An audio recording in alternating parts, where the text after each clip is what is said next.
Support for this episode of Trifles is brought to you by the Baker Street Journal, the leading publication of Sherlock Holmes scholarship since 1946. Find them online at bakerstreetirregulars.com. And by listeners like you who choose to support us on Patreon for as little as $1 a month. Find out more at patreon.com/trifles. Welcome to Trifles, a weekly podcast about the Sherlock Holmes stories.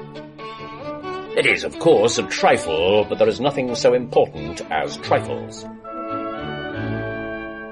Yes, there were 3 gables, 5 orange pips, and a sign of 4, but there are hundreds of other details to pick apart in the stories.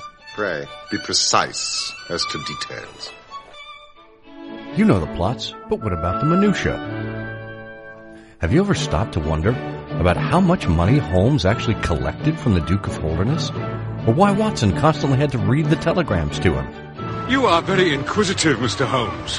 It is my business to know what other people don't know. Scott Monty and Burt Wolder will have the answers to these questions and more in Trifles. The game's afoot.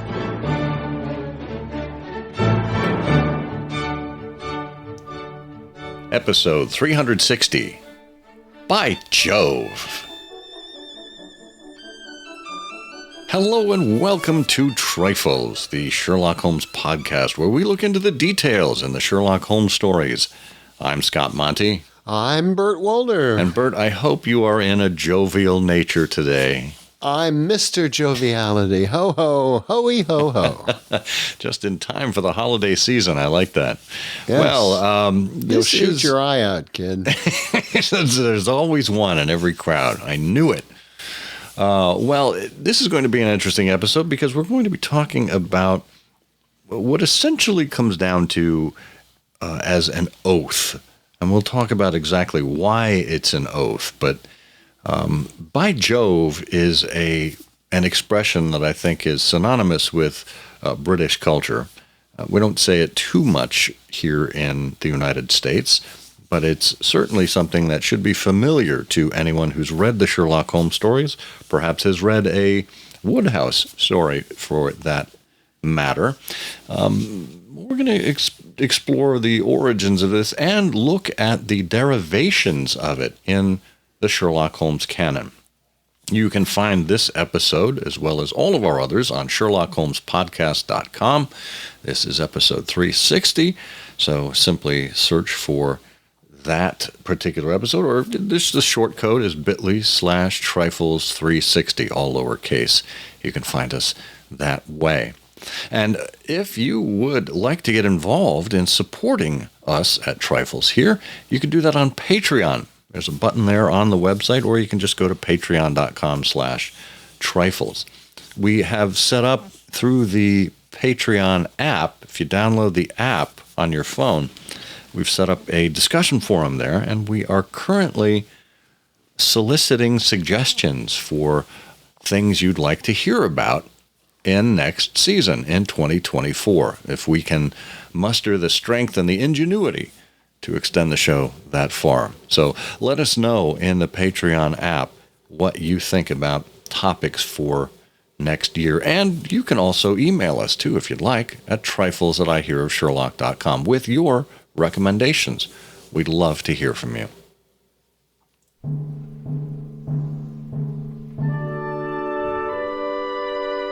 Well, by Jove, Bert, I think we ought to get off. We ought to get cracking on this episode. Why are we talking about I guess it's the Roman god Jupiter?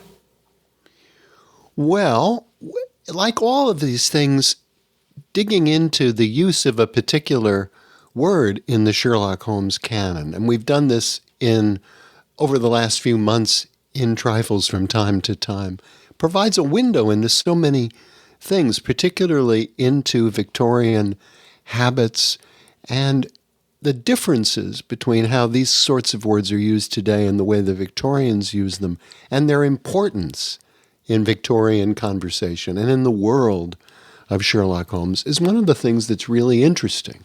I mean, at a very high level, the word Jove, was, as you said, a common oath or an exclamation. It was a more polite, it was a more genteel way of saying God or Jesus. And it was derived, as you said, from the Roman god Jupiter, who was the equivalent of the Greek god Zeus. And this is one of these things that over the years I've always found it very difficult to retain in my memory and head, the difference between the Greeks and their pantheon and the Romans and their pantheon, despite how many times, I read about the Epicureans and other things in Roman society, which is not all that frequently. I still can't really hold this. But yes, the Roman god Jupiter, the equivalent of the Greek god Zeus. I like that. It's also a way of expressing surprise.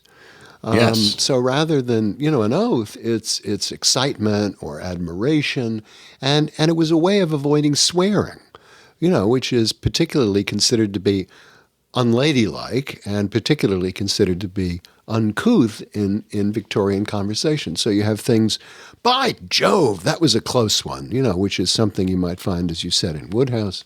Jove, I'm feeling peckish, I'm very hungry. I say, Jove, that's a splendid hat you're wearing. Things like this kind of stuff. Yeah. Well, it's really the Victorian version of OMG when you think about it. Right.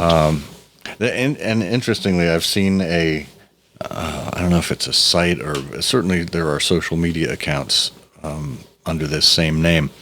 A person goes by the moniker Joe My God. Well, it's kind of a nice combination of oh my God and by Jove. At least that's what I take it to be. Oh, yeah. Well, I like that too. Well, and that's an important point. The Victorians, the age was generally religiously conservative. And so many people were uncomfortable with using explicitly faith-based or religious terms in everyday conversation. So you would avoid taking the Lord's name in vain, as an example. And then these things became quite handy. And similarly, and I don't think there is an expression of it anywhere in the canon, but Gadzooks is a similar one. It was originally from the 1600s. It was an alteration of God's hooks, or the nails by which Jesus was fastened to the cross. So really, it's another kind of expression of surprise, alarm, etc. Oh, I didn't. Well, I knew the expression, but I never knew the etymology of it. Now that is really interesting. Yeah. Also, because joviality is another. The use of that word popped up, I think, for the first time in the early 1600s, or in the or somewhere in the 16th century. I think with Edmund Spenser was an early, and Spenser, wrote The Faerie Queen, which was about Elizabeth I, and so that would put it in the 16th century. But around that time, same time as Gadzooks, that's interesting. Yeah, it's interesting how all these things come together. So, by the time we get to the late 1800s, the Victorian period, by Jove is certainly well into the vernacular, and the first time we find that expression was in the very first chapter of A Study in Scarlet. Here's Watson hanging out at the Criterion bar, wallowing in his pity, and he runs into good old Stamford, who he knew from Bart's, and Stamford told him, I just know a fellow who is looking for a roommate, somebody who can get some nice rooms, but we're too much for his price. And Watson says, by Jove, if you really want someone to share the rooms and the expense, I am the very man for him. So Watson, completely on his heels there at the wonderful coincidence of having run into an old pal who happens to know someone who's looking for a lodging arrangement like Watson is. Well, that really is interesting. I like, and that's a great first appearance there. You know, the other thing is how you get from Jove to jovial, because there's this connotation of being cheerful and friendly and lighthearted. Yes. And I don't know how you got there from the prior substitution for the Lord that we were just talking about in the use of Jove. Well, that's an interesting journey because, I mean, it is obviously from Jupiter, and well, I think it was the Latin. Yeah, jovialis. Which was sort of or relating to Jove, something like that. Yeah, relating to Jupiter, but and then it got into the Middle French, but. Right. And then back to the 16th century in English, but I don't know how you got that connotation of cheerfulness. Well, it's related to obviously Jupiter, who was the god of the sky, and when you look at astrology, they say that people born under the sign of Jupiter are said to be full of cheer or joy. So it has an astrological that's interesting, I suppose. And interestingly, that word was first recorded as being used in English in the 1580s. I remember it well. So hearty, joyous humor or a spirit of good fellowship. Which is interesting because it's a little bit different than the Greek god Zeus, who tended to deal in thunderbolts and anger. Yeah, and then that gets us to Thor. And you pointed out earlier, before we began this episode, this essay by Chris Redmond that's on IHearOfSherlock.com, which I'm sure we'll have a link to in the show notes, from about 7 or 8 years ago, 2015, where he was also ruminating about Thor and how the name Thor became associated with Neil Gibson's property, Thor Bridge and Thor Mere and all of this stuff, in The Problem of Thor Bridge. And he sort of dismissed in that essay the idea that there could be any Viking connection to Hampshire. But that's not really so. I mean, the Vikings, who invaded... who invaded England almost on the British Isles almost on a weekly basis back, in around 1000 A.D. Yeah. Hampshire, certainly Wiltshire, Wilton, Salisbury. The Vikings were sort of in and out of there. So I don't find that all that unusual. Yeah. Well, I think there's a really great connection between this Janus-like, or these Janus-like personalities of Zeus and Jupiter, the anger and the joviality. And we're going to expose exactly what that is right after this quick word.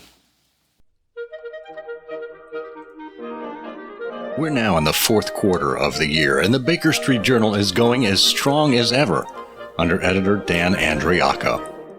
We've just seen the cover for the autumn issue, and it is a doozy. Full-color rendering of Professor Moriarty's head and shoulders from Sidney Paget's famous illustration. Well, that's not to say the professor had dandruff. Far from it with his bald pate. But we see the details of Paget's genius close up. And that's what the Baker Street Journal allows us to do with all kinds of scholarship and creative writing, to focus on the details of some aspect or another of Sherlock Holmes and his world, just like we do here on Trifles. If you haven't gotten a subscription for 2023, it's not too late. You can still subscribe, get all of the issues to date, and be signed up for the Christmas annual. Just go to BakerStreetIrregulars.com and subscribe to the BSJ today. Okay, we're back talking about Thor and Jupiter, primarily, by Jove. We mentioned how nature of being jovial, of being hearty and into good fellowship, it didn't necessarily fit exactly well with the thunderbolt crashing Zeus. However, I came across this reference over the weekend because of the passing of an actor, Joss Ackland, who played Jeffro Rucastle in the Granada version of The Copper Beeches. Just a perfect portrayal of this dastardly figure in the canon. And the reason I bring it up is because directly from that story, we have Violet Hunter talking about her experience with Rucastle. And, he was telling her funny stories and keeping her entertained and all the rest. And she went up into the turret portion of the house and was where she should not have been. She said a door which faced that which led into the quarters of the Tollers opened into this suite, but it was invariably locked. One day, however, as I ascended the stair, I met Mr. Rucastle coming out through this door, keys in his hand and a look on his face, which made him a very different person to the round, jovial man to whom I was accustomed. His cheeks were red, his brow was all crinkled with anger, and the veins stood out at the temples with passion. He locked the door and hurried past me without a word or a look. Well, you're certainly right about Joss Ackland. It was a great bit of casting. But there, yes, you've got... Well, of course, when we first meet Rucastle, with all these bizarre behaviors, he's willing to pay so much more than the norm for a governess. And he has these peculiar requests about wearing a particular dress and cutting her hair and so on. He appears to be somewhat Dickensian when he's first presented because he's round and happy and prosperous and all of this, but we know it's not really so. Yeah, he's clearly covering up for something. And he came back later. She was looking around, and he came up and said, "You must not think me rude if I passed you without a word, my dear young lady. I was preoccupied with business matters." She said, "Mr. Rucastle came out to me looking as merry and jovial as ever."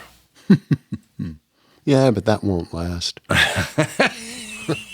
I've got this dog, you see.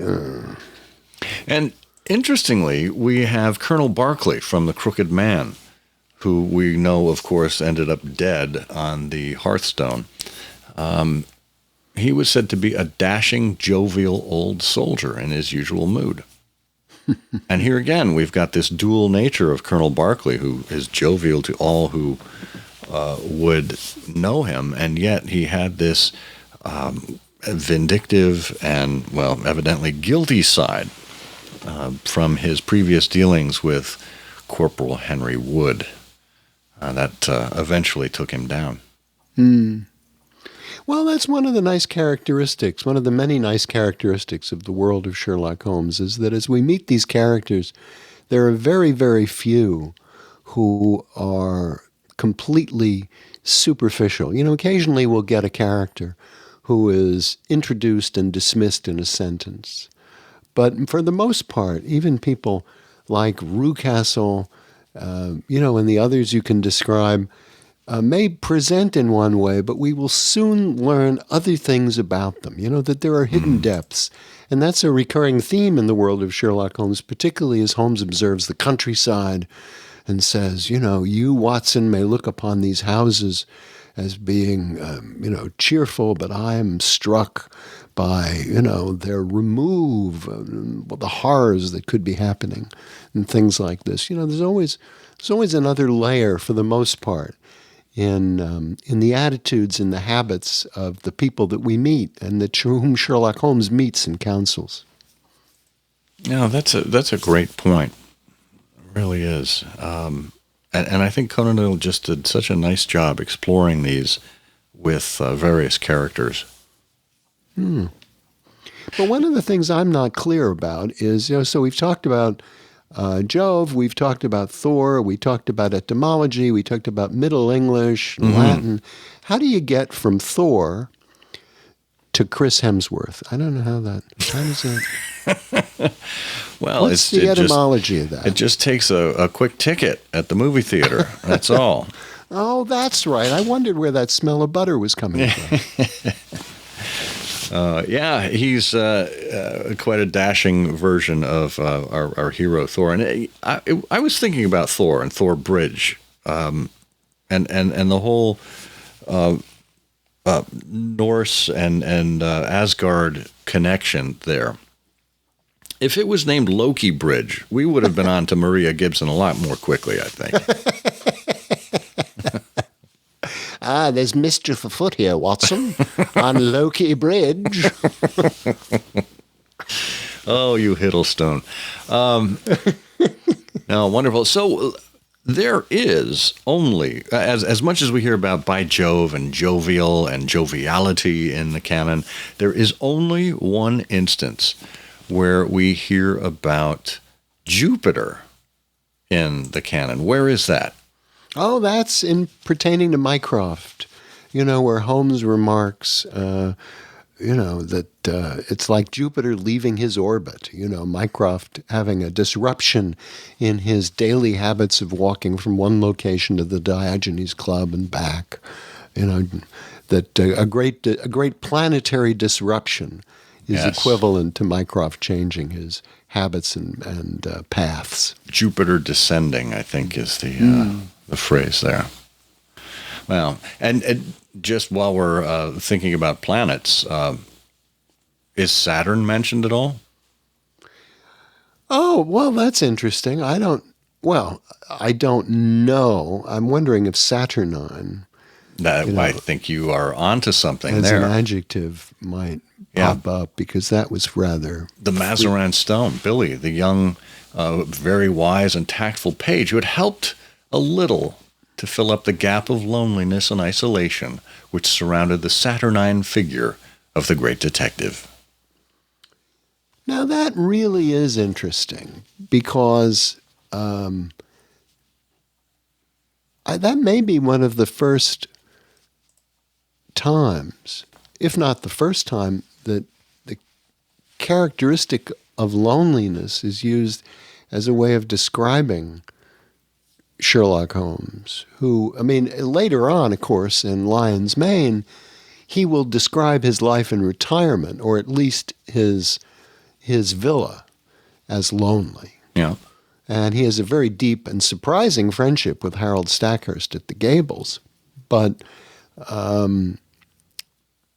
that's not a typical characteristic, not a typical way of referring to Sherlock Holmes. And I don't know the connotation of Saturnine. Is Saturnine basically lonely? Yeah, it is a person who's slow and gloomy, dark coloring in their mood, mysterious. Oh, that's interesting. I wonder where that came from. Well, let's check our friends at Merriam-Webster. It's far, even astronomically far, from the cheeriest of words. I've got a long history of describing the glum and grouchy among us, and comes from Saturnus, the name of the Roman god of agriculture, who was often depicted as a bent old man with stern, sluggish, and sullen nature.